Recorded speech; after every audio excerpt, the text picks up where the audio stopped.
السلام عليكم ورحمة الله وبركاته. aad baan idin salaamay. Niyo maanta nin midko oo reer gobol aan isbaranay meel iskugu nimid maqaayada anagoo fadhina buu yimid adig waskeyga ag fariistay anoo barnaamijyo iyo projectyaal diyaarinaya oo iskaga qabsaday as wareysanay sideetan fiican tahay manaad qabtaa almara waxaan ku bilaarugay isna mays iyo xogaa sheekay iska caadi cimilada maanta aad u kuleeyo iswareysiga kadib yaata marka waxaan rabaa dagaal dhex maray maanta inaga sheekeeyo waxaan ku yidhi brother nin aqaan ma tihid anoo meeshan fadhiya igu timid qabiil ay weydiinaysaa maxaa kaa qaldan wuxuu yidhi maya waa caadi waa la isweydiiyaa maxaa dhac dhibaatada jirta maxay tahay waxaan ku yidhi qof aadan aqoon intaad kusoo ag fadhiisatid yaa tahay inaad tiraahdo waxaan ku yidhi magaalo joogxumada ka mid tahay qofka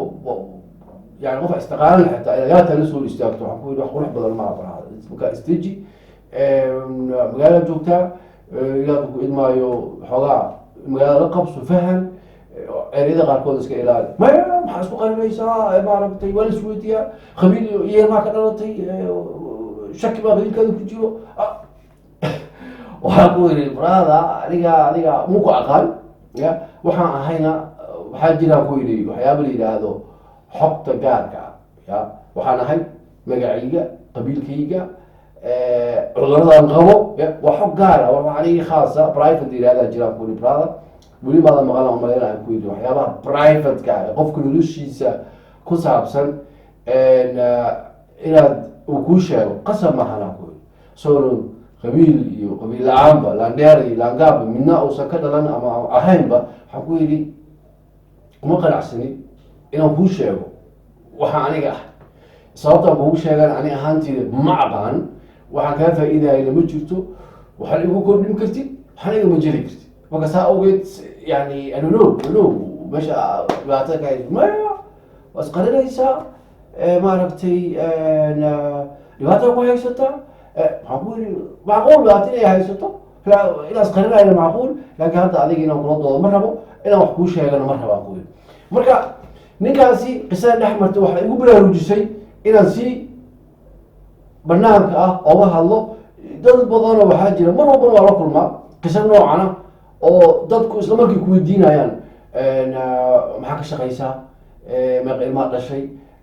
namaad ku admaayo yani xaggay degan tahay adreeskaa degan tahay dharkan xagay ka soo gaday waxyaabo shaksinimo ah oo aniga igu saabsan oo aniga u dib wareegaayo baan rabaa inaan dhalinyarta qayb ka mida ogeysiiyo inta hore u taqaano inta aqoon hadda inay ogaato waxaa jira waxyaaba la yidhaahdo xog gaar private oo nolosha qofka ah ya inaa hore ka weydiisan ay khalad tahay yani qofka qabiilkiisa magaciisa oo saddexan da-diisa meeshuu ku dhashay cuduraduu qabo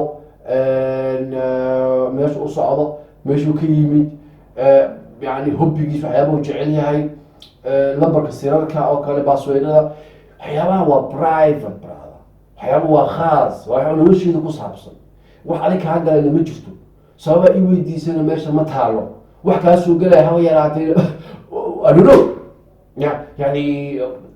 qof allaala qofkii waxaas kula yimaado please haka yeeli fuck off yani adhano badan waxaa jira xishad ahaan qofka ugu sheega meeshuu ka yimi meeshuu u socdo wuxuu yahay wuxuu sameeyo yani dadka qaarkood markay arkaan inaan qabiil iyo waxyaaba qaarkood u sheegay waxa laga yaaba marka dambe awaale bilaabaya qabiilkaasaa tahay halkaasa ka soo jeedaa halkaasa gobolkaasa degan tahay barnaamijyo ayakaa marka inay furfuraan isku dayayaan inay tusaalooyin ku hordhigaan isku dayayaan laakiin haka yeeli nowde mayan ma rab xooga ana qaali qofkaad rabto oo kale oo isleedahay inaad u sheegto oo kale waa gooni oo aad magac kaa timaada laakiin qof hadda isbarateen hore kaaga yimid isla markii loo eray markaa isweydiisatay wax ka hadasheen isla markii isku daya qabiilkaada inuu ogaa aniga wax aaminsanahay waxba ku fali maashay laftigiisa sababtu ii weydiinayo laakiin keliya waxaa ku jirta qofkan ogow qabiilkiisa يعني إنه عايم مربيو إنه أمانة حتى مربيو إنه نروح كسو كردي أو حكاجة مربيو يعني وحكى نقطة إسكوي دي يا ما هن إسكوي دي إسكو جو يا أنا لو أنا شخص أنا في ده هرتجو ياتا إنا هو مستحيل يعني مرة قال لغا يا بلاد سكاي لكن انت بدن sababtoo ma aqaano waa qabiil hebel uu ii sheegay xitaa yani informationkaas oo ii sheegay oo very important muhiim ah inuu qabiilkiisa ii sheego qofka laakiin waxaan ku sameeyo ama waxa ani markaas ii keenaya abeeraati ma jirto saa ogeed haddii qof qabiilkiina ku weydiiyo fakir haddii qof maaliyaad uu ku leeyahay oo meeqa ilmaa dhashay ka isbarataan waa Soomaali lacag ma qabtaa ilma meeqa haysataa xagee degan tahay lacag meeqa ku shaqeysa yani iska dhaaf lacagta ku shaqeeyo in adigoo aan aqoon kuwa ila shaqeeya xataa ma og iyo aamin kuwa aniga ila shaqeeya oo isku shirkad aan ka shaqeyn oo isku meel aan joogo xitaa ma oga lacagta aan aqaan adoo shisheeye aqoon see kugu sheegaa yani bulshadeena loo barin qofka mawduucyada laga hadlo waxyaaba muhiimka ahayn waxyaaba qof bini'aadamka u baahan in loo sheego haddii goor marka saa darteed please joojiya waxyaabaha dadka ay weydiinaysaa xogta gaarka ah munaafib qofna ha ka yeelin please halna weydiinana ma mahadsantihin